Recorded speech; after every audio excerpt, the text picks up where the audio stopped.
Halo, selamat sore pemirsa. Apa kabar Anda dimanapun Anda berada? Berjumpa lagi dalam program TVR 17 bersama dengan saya, Suki Abdul. Tepat pukul 17 waktu Indonesia Barat. Kami hadirkan kepada Anda sejumlah informasi paling baru dan juga menarik seputar kinerja dan juga kegiatan anggota DPR RI yang telah disajikan oleh redaksi TVR Parlemen. Pemirsa, inilah TVR Parlemen 17 selengkapnya.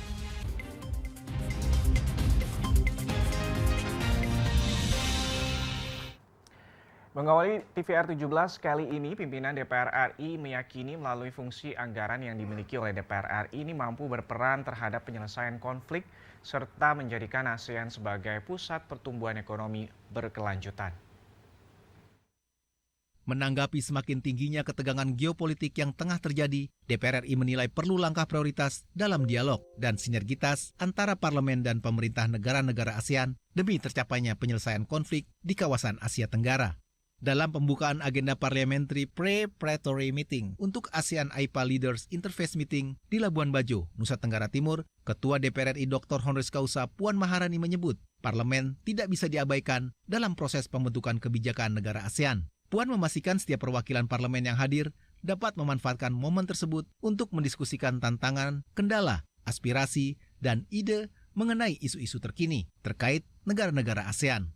Lebih lanjut, DPR RI melalui fungsi anggaran diyakini mampu berperan terhadap penyelesaian konflik serta menjadikan ASEAN sebagai pusat pertumbuhan ekonomi berkelanjutan. Sebagai fungsi budgeting, kami tentu saja di DPR bisa memberikan partisipasi untuk bisa memberikan anggaran-anggaran yang dibutuhkan dalam menyelesaikan permasalahan-permasalahan di ASEAN. Dan tentu saja nantinya anggaran itu atau fungsi budgeting yang akan dipergunakan oleh pemerintah dalam menyelesaikan permasalahan itu, kami berharap bisa betul-betul bermanfaat secara konkret dan dibutuhkan untuk bisa menyelesaikan permasalahan itu.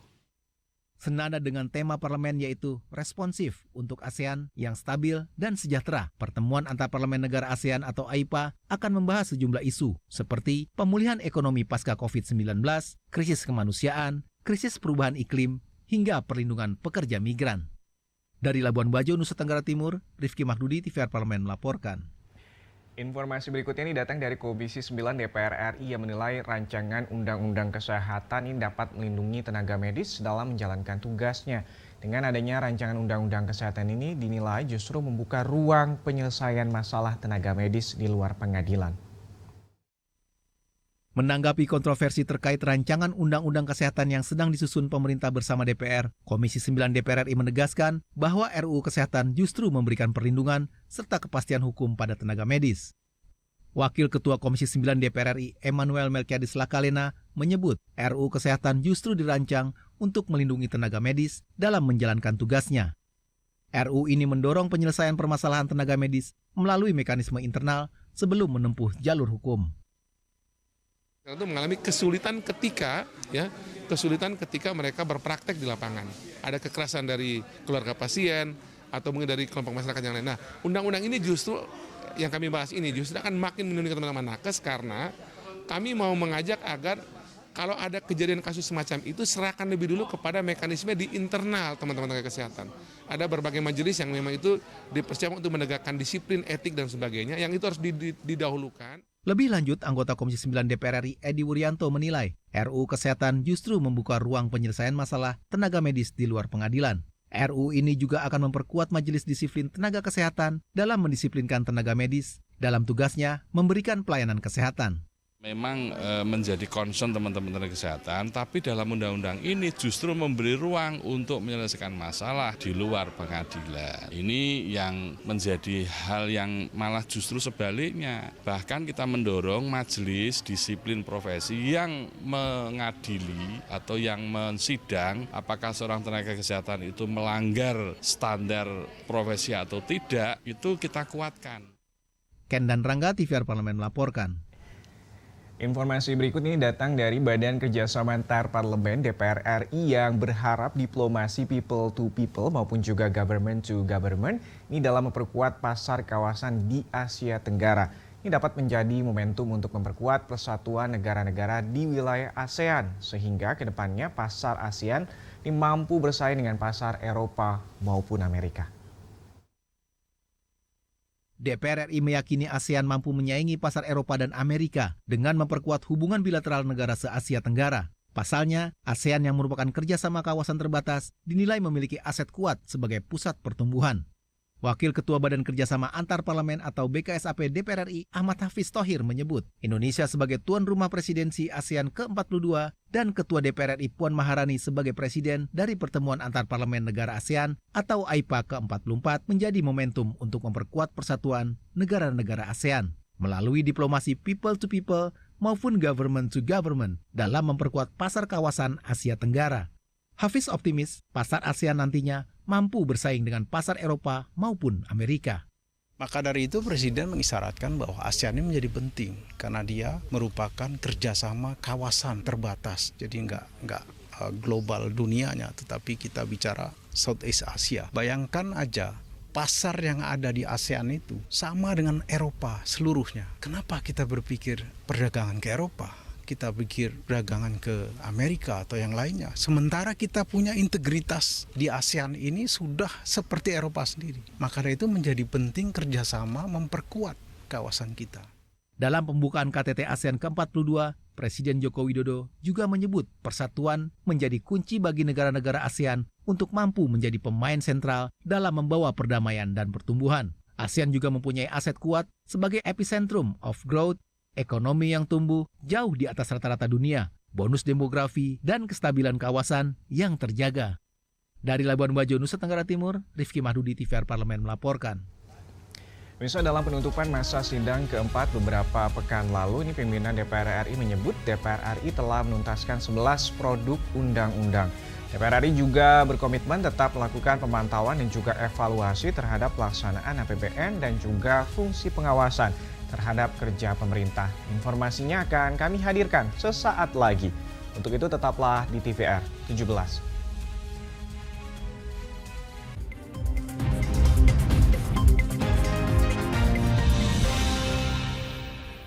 Utang-utang dulu saya, perih. Mereka yang tidak cukup paham teredukasi bagaimana menyuarakan aspirasi demi memperoleh jawaban. Sini ditambang untuk seperti itu, warga sini tidak mengizinkan. Sebab apa? Itu menyangkut isi perut kami semua.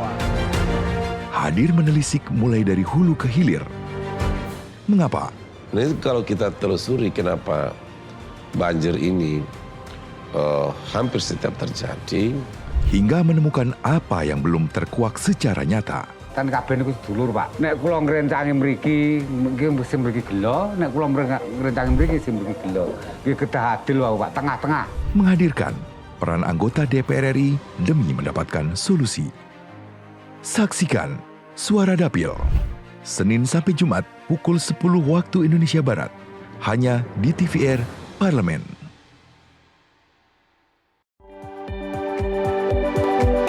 Perempuan Parlemen mengungkap sisi kehidupan pribadi anggota DPR RI.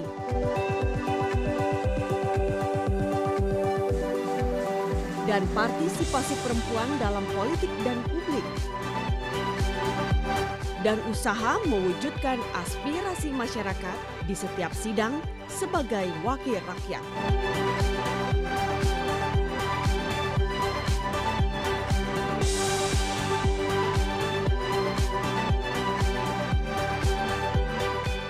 Keseharian dalam keluarga. Jangan lewatkan Perempuan Parlemen. Hanya di TVR Parlemen.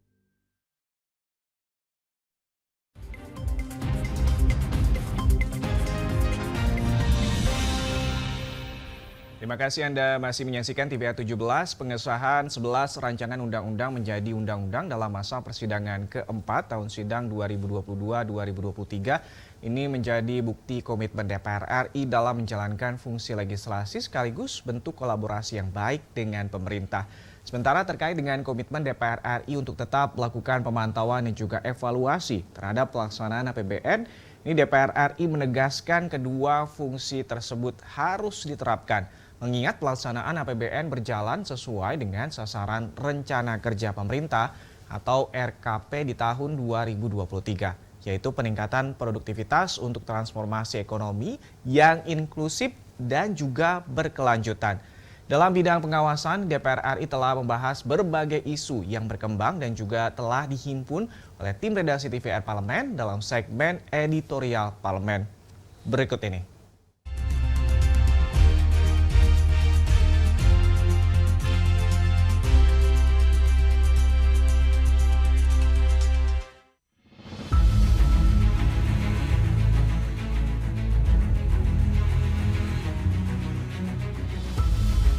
Pada masa persidangan 4 tahun sidang 2022-2023, DPR RI sebagai lembaga perwakilan rakyat telah melakukan berbagai kinerja dan capaian yang positif.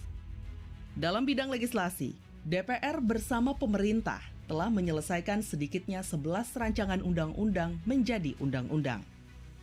2 di antaranya adalah Perpu nomor 2 tahun 2022 tentang Cipta Kerja dan Perpu nomor 7 tahun 2017 tentang pemilihan umum.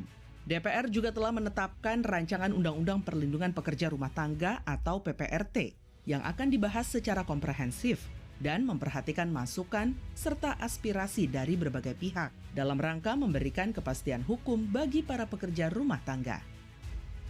Dalam bidang anggaran, DPR pun terus melakukan monitoring dan evaluasi terhadap pelaksanaan APBN agar berjalan sesuai dengan sasaran rencana kerja pemerintah tahun 2023, yaitu peningkatan produktivitas untuk transformasi ekonomi yang inklusif dan berkelanjutan. DPR menekankan bahwa APBN tahun ini harus dilaksanakan dengan penuh kehati-hatian dan antisipatif, serta harus responsif terhadap berbagai dinamika yang berpotensi menimbulkan gejolak terhadap perekonomian.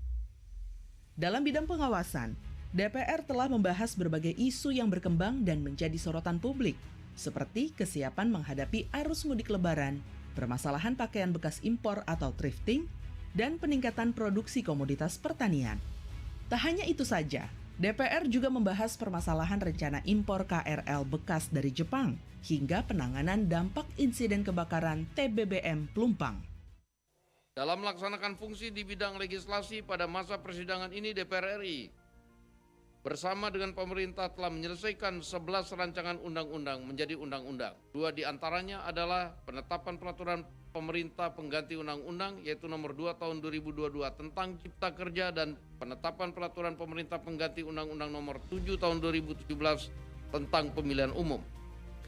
Sidang Dewan yang terhormat, pada masa persidangan ini DPR RI terus melakukan monitoring dan evaluasi terhadap pelaksanaan APBN agar berjalan sesuai dengan sasaran rencana kerja pemerintah tahun 2023, yaitu peningkatan produktivitas untuk transformasi ekonomi yang inklusif dan berkelanjutan.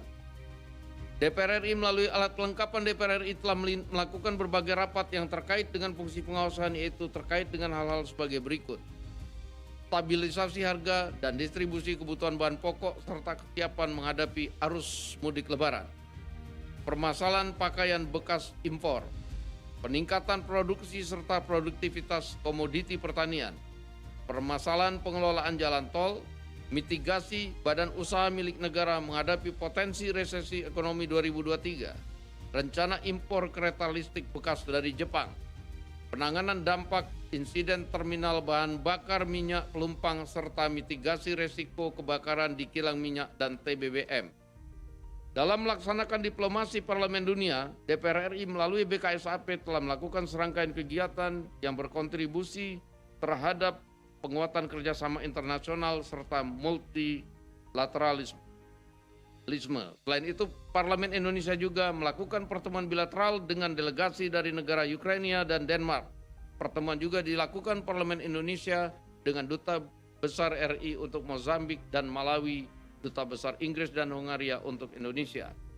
Dalam sidang umum IPU ke-146 di Manama, Bahrain, delegasi DPR RI bersama dengan parlemen negara lainnya membahas mengenai intoleransi, terutama Islamfobia yang melakukan pengerusakan dan pembakaran terhadap Al-Quran, melawan intoleransi, menghilangkan diskriminasi rasial, dan mempromosikan koeksistensi damai antar umat.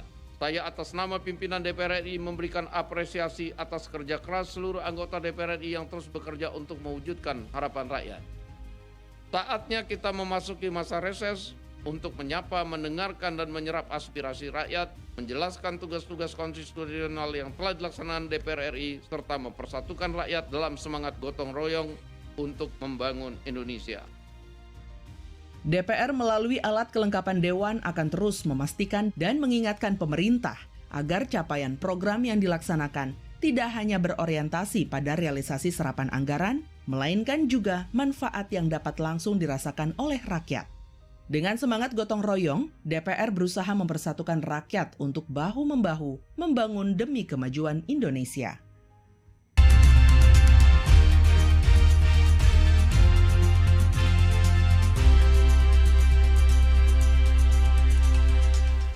Pemirsa, Kementerian Energi dan Sumber Daya Mineral atau SDM ini menegaskan larangan ekspor komoditas mentah seperti bauksit dan juga konsentrat tembaga akan tetap dijalankan pada bulan Juni mendatang.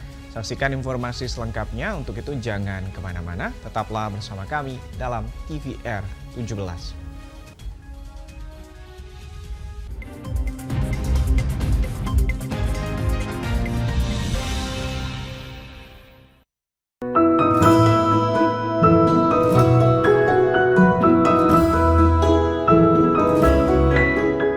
Perempuan Parlemen mengungkap sisi kehidupan pribadi anggota DPR RI dan partisipasi perempuan dalam politik dan publik, keseharian dalam keluarga, dan usaha mewujudkan aspirasi masyarakat di setiap sidang sebagai wakil rakyat.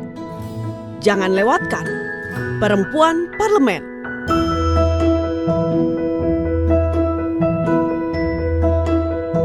Hanya di TVR Parlemen. DPR RI memiliki fungsi diplomasi dalam menjalankan politik luar negeri sesuai dengan pasal 116 Undang-Undang MD3. Kontribusi aktif BKSAP DPR RI memainkan peranan penting dalam memenangkan persaingan global melalui IPU, IPA, IPPF, IPA, dan PUIK. BKSAP memiliki komitmen yang tinggi dalam krisis kemanusiaan dunia. Fungsi diplomasi dijalankan untuk mendukung upaya pemerintah dalam melaksanakan politik luar negeri. Sini ditambang. Konflik yang terjadi. Sini tidak mengizinkan. Masalah yang tersisihkan menjadi kesenjangan sosial. Ya namanya rakyat kecil gak bisa apa-apa, mau komplain juga gak didengar. Sebab apa? Itu menyangkut isi perut kami semua. Bagaimana memutus keterbatasan untuk didengar? Jadi kalau misalnya masyarakat sudah merasa tidak lagi ada yang memperjuangkan aspirasinya, maka masyarakat memang sangat berhak untuk meminta dewan yang mewakili mereka di parlemen. Kami menyusuri batas-batas peristiwa, mengurai berbagai polemik yang terjadi, meluruhkan suara-suara marginal, menjadi nyata dalam setiap aspirasi, melaksanakan tugasnya sebagai wakil rakyat. Saksikan aksi Dewan segera hanya di TVR Parlemen.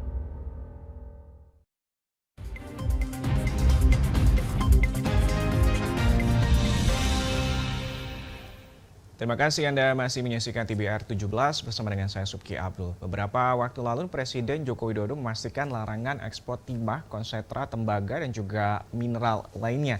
Ini akan tetap diberlakukan pada bulan Juni 2023 mendatang. Menanggapi rencana tersebut, Wakil Ketua Komisi 7 DPR RI Bambang Haryadi mendukung langkah dari pemerintah untuk menerapkan larangan ekspor bahan tambang mentah. Bambang menilai bahwa langkah hilirisasi bahan tambang dapat memberikan dampak positif bagi negara dan juga masyarakat. Untuk lebih lengkapnya, berikut laporan rekan kami dari Ramadan. Ya, terima kasih pemirsa TV Parlemen. Dan saat ini satu persatu bahan tambang mentah yang telah dilarang oleh pemerintah saat ini bertambah kembali, yaitu tembaga dan juga timah, yang dimana sebelumnya ada nikel dan juga bauksit yang telah dilarang untuk diekspor oleh pemerintah. Ini dalam rangka hilirisasi industri. Dan bagaimana kesiapan dari pemerintah dalam melakukan hilirisasi industri ini? Saat ini saya sudah bersama dengan Wakil Ketua Komisi 7 DPR RI, Bapak Bambang Haryadi. Selamat siang Pak. Sehat Pak? Siang, sehat. Alhamdulillah sehat. Baik Pak, ini kalau terkait dengan kesiapan dari pemerintah untuk menghadapi hilirisasi ini Pak, bagaimana Bapak melihat kesiapan di lapangan dari industri itu Pak? Jadi kita semangatnya sama dengan pemerintah, ingin memperkuat hilirisasi dalam negeri agar dapat menyerap tenaga kerja yang luar biasa gitu kan. Karena bagaimanapun hilirisasi ini sangat mampu menyerap tenaga kerja di Indonesia yang cukup besar gitu. Nah, untuk terkait larangan pemerintah terkait ekspor timah dan tembaga, kami prinsipnya mendukung. Karena ini tujuannya adalah kemandirian terhadap energi. Dan namun satu hal yang perlu kita perhatikan adalah terkait kesiapan hilirisasi itu sendiri. Saat ini kami sudah berkoordinasi dengan Kemenperin dan juga Kementerian SDM bagaimana progres pembangunan smelter bahan baku tersebut. Gitu. Untuk ini Pak, target di tahun 2024 dari hilirisasi ini, pemerintah nantinya menargetkan mempunyai atau memiliki 30 smelter untuk pertambangan timah. Namun saat ini kita lihat baru ada 13 smelter yang telah dibangun oleh pemerintah. Apakah nanti pemerintah yakin, dari Komisi 7 sendiri melihatnya yakin pemerintah dapat merealisasikan target di tahun 2024 Pak? Kita melihatnya bagaimana perkembangan saat ini adalah kita koordinasi juga dengan Kementerian Investasi kan. Karena smelter ini tidak mudah juga, kita harus memberikan kemudahan terhadap para investor agar memiliki komitmen yang jelas untuk membangun smelter di Indonesia. Dan sampai saat ini terkait target yang telah ditetapkan pemerintah 30 smelter, kami melihat baru ada 13, kita akan dalami ke depan. Apakah 13 ini sudah siap, betul-betul siap, dan juga kekurangannya yang 17 kapan itu akan dibangun kan? Yang penting komitmen dulu Mas kan, komitmen terkait penguatan hilirisasi itu, dan tidak serta-merta juga pemerintah melakukan larangan ketika mereka sudah berkomitmen membangun. Misalnya ada beberapa smelter yang sudah mencapai pembangunan di atas 70%. Nah, berarti sudah ada niat. Mungkin karena kita melihat adanya pandemi kemarin yang membuat itu terganggunya proses pembangunan smelter tersebut. Kita mendorong pemerintah juga harus bijaksana dalam memberikan satu kebijakan, misalnya larangan. Karena ketika kita lihat bahwa itu smelter sudah berdiri tegak dan juga sudah mencapai 70% lebih, saya pikir tidak mungkin mereka main-main gitu. Baik Pak, ini kan kalau terkait dengan salah satu manfaat dari hilirisasi Pak, nantinya akan berdampak langsung kepada industri dan juga kepada masyarakat. Sebetulnya selain dampak pendapatan negara yang akan bertambah, apa saja Pak dampak positif yang akan didapatkan dari hilirisasi industri ini Pak? Ya itu tadi, selain pendapatan negara juga ini kan nilai keekonomian dari bahan baku ini akan semakin tinggi, itu jelas kan pendapatan negara. Tapi yang tadi saya tekankan bahwa ini juga membutuhkan tenaga kerja yang besar. Satu smelter bisa puluhan ribu kan tenaga kerja. Ini bisa mengurangi pengangguran di Indonesia. Jadi kami sepakat dengan ide Presiden Jokowi bahwa ini memang adanya penguatan hilirisasi ini salah satu kebijakan yang patut kita dukung, karena ini sangat berdampak besar terhadap masyarakat, khususnya mengurangi pengangguran. Terima kasih banyak Pak atas tanggapannya. Terima kasih. Silakan bertugas kembali Pak. Ya, terima kasih ya. Pemirsa, barusan adalah bincang-bincang saya dengan salah satu wakil ketua Komisi 7 DPR RI, Bapak Bambang Haryadi, yang mana dalam pemaparan tadi beliau menjelaskan mendukung, Komisi 7 DPR RI mendukung rencana pemerintah untuk melakukan hilirisasi industri, dan di mana ini nanti akan bermanfaat terhadap pendapatan negara dan juga banyak elemen-elemen yang juga dapat meningkatkan dampak positif bagi masyarakat. Pemirsa, saya kembalikan ke studio. Selanjutnya pemirsa, apa saja menjadi topik perbincangan di media online pada sore hari ini? Usai jeda berikut, tetaplah di TVR 17.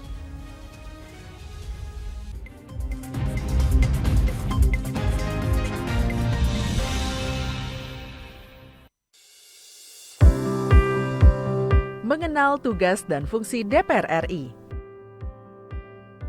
Dewan Perwakilan Rakyat atau DPR adalah lembaga negara yang mewakili aspirasi rakyat. Kehadiran DPR RI merupakan salah satu bukti bahwa Indonesia merupakan negara demokrasi.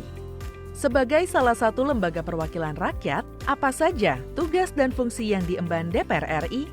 Berdasarkan pasal 20A ayat 1 Undang-Undang Dasar 1945, DPR memiliki 3 fungsi, yakni fungsi legislasi, anggaran, dan pengawasan. Tugas dan wewenang DPR berbeda untuk setiap fungsinya. Yang pertama, fungsi legislasi. Menyusun program legislasi nasional atau prolegnas, menyusun dan membahas rancangan undang-undang, menerima rancangan undang-undang yang diajukan oleh DPD, membahas rancangan undang-undang yang diusulkan oleh Presiden ataupun DPD, menetapkan undang-undang bersama dengan Presiden, menyetujui atau tidak menyetujui peraturan pemerintah pengganti undang-undang yang diajukan oleh Presiden untuk ditetapkan menjadi undang-undang. Yang kedua, fungsi anggaran. Memberikan persetujuan atas rancangan undang-undang tentang APBN yang diajukan oleh Presiden. Memberikan persetujuan terhadap pemindah-tanganan aset negara maupun terhadap perjanjian yang berdampak luas bagi kehidupan rakyat yang terkait dengan beban keuangan negara. Menindaklanjuti hasil pemeriksaan atas pengelolaan dan tanggung jawab keuangan negara yang disampaikan oleh BPK. Memperhatikan pertimbangan DPD atas rancangan undang-undang tentang APBN dan rancangan undang-undang terkait pajak, pendidikan, dan agama. Yang ketiga, fungsi pengawasan. Fungsi pengawasan, DPR bertugas melakukan pengawasan terhadap pelaksanaan Undang-Undang APBN dan kebijakan pemerintah, serta membahas dan menindaklanjuti hasil pengawasan yang disampaikan oleh DPD. Demikian penjelasan tentang tugas dan fungsi DPR menurut Undang-Undang. Informasi ini dipersembahkan oleh TV dan Radio Parlemen, Biro Pemberitaan Parlemen, dan Sekretariat Jenderal DPR RI.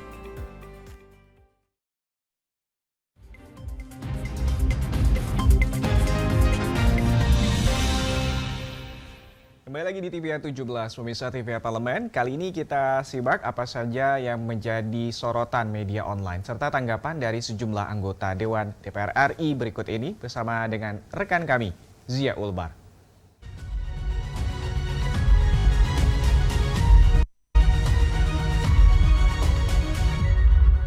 Terima kasih rekan Subki dan pemirsa. Berita pertama yang menjadi headline di media online yaitu DPR RI pastikan RUU Kesehatan tidak hapus organisasi profesi. Dapat Anda saksikan di layar Anda saat ini. Komisi 9 DPR RI kembali menggelar rapat dengar pendapat umum dengan organisasi profesi kesehatan yang membahas perkembangan RUU Kesehatan pada Rabu 10 Mei 2023 yang lalu. Di sini Ketua Panja RUU Kesehatan Emmanuel Melkiades Lakalena memastikan DPR terbuka terhadap ruang dialog dan akan mengawal aspirasi seluruh pihak. Salah satu poinnya yaitu Komisi 9 DPR RI mendorong agar nakes mendapatkan pengamanan dari segi hukum. Dokter dan nakes tidak boleh dihantui rasa takut dalam menjalankan tugasnya. Oleh karena itu, RUU Kesehatan akan memperkuat perlindungan hukum bagi dokter dan nakes. Melki juga memastikan seleksi tenaga medis dan kesehatan WNA yang berpraktik di Indonesia harus ketat. Ia menekankan RUU Kesehatan tidak akan menghapus organisasi profesi medis dan kesehatan yang ada di Indonesia. Dan pemirsa, berita selanjutnya yang menjadi headline di media online yaitu Puan jamu delegasi AIPA berlayar keliling Labuan Bajo. Dapat Anda saksikan di layar Anda saat ini. Ketua DPR RI Dr. Honoris Causa Puan Maharani menjamu pimpinan-pimpinan parlemen negara Asia Tenggara yang hadir di KTT ASEAN ke-42. Mengingat DPR RI menjadi ketua ASEAN Interparliamentary Assembly atau AIPA tahun ini dengan berlayar menaiki kapal pinisi untuk menikmati keindahan wisata Labuan Bajo. Selama berbincang santai di atas kapal pinisi, Puan menekankan pentingnya kedekatan antar parlemen se-Asia Tenggara untuk menciptakan solidaritas. Silaturahmi tidak hanya bisa dijalin di ruang pertemuan saja, tapi juga di tempat informal. Di sisi lain, Puan berharap terpilihnya Labuan Bajo sebagai lokasi penyelenggaraan KTT ASEAN ke-42 dapat menjadi ajang promosi bagi kawasan tersebut. Dengan begitu, keindahan alam dan pesona pulau di Labuan Bajo bisa menjadi destinasi wisatawan, khususnya wisatawan mancanegara. Di sini Puan juga menegaskan DPR RI terus berkomitmen memperjuangkan kemajuan pengembangan infrastruktur di kawasan-kawasan wisata super prioritas di Indonesia, termasuk dalam hal akses transportasi, pengembangan hotel dan restoran, serta fasilitas publik yang diharapkan berdampak positif bagi kemajuan pariwisata dan perekonomian di kawasan Labuan Bajo, Nusa Tenggara Timur. Dan pemirsa, itu tadi headline di media online pada hari ini terkait DPR RI, pastikan RUU Kesehatan tidak hapus organisasi profesi. Serta Puan jamu delegasi AIPA berlayar keliling Labuan Bajo. Sekian dari saya, kembali ke rekan Subki.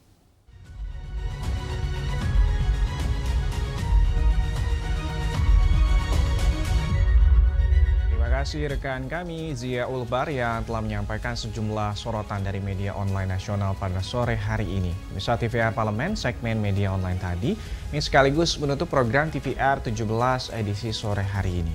Saya, Subki Abdul, beserta seluruh kru TVR Parlemen yang bertugas pada hari ini mengucapkan terima kasih dan pamit undur diri dari hadapan Anda. TVR Parlemen, referensi Indonesia. Wassalam.